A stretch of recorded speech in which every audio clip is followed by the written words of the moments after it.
বুখারী শরীফের হাদিস قال النبي صلى الله عليه وسلم من قال حين يسمع النداء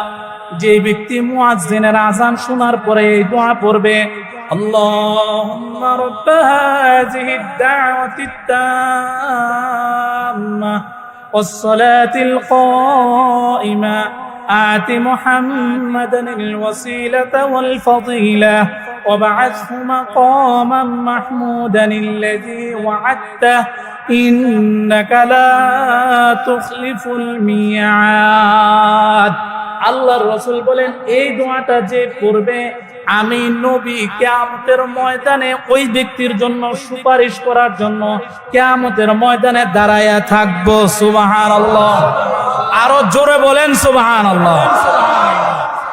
আযানের পরে এই দোয়াটা পড়ব একবার নবী বলেন আমি নবী আনা সাইয়্যিদু উলদি আদম ইয়াউমাল কিয়ামা কিয়ামতের ময়দানে সমস্ত বনি আদমের মধ্যে সরদার হবে আপনার আমার নবীর সুপারিশ ছাড়া আমাদের উপায় আছে কি বলেন আছে উপায় নবীর সুপারিশ ছাড়া কেউ জান্নাতে যেতে পারবো না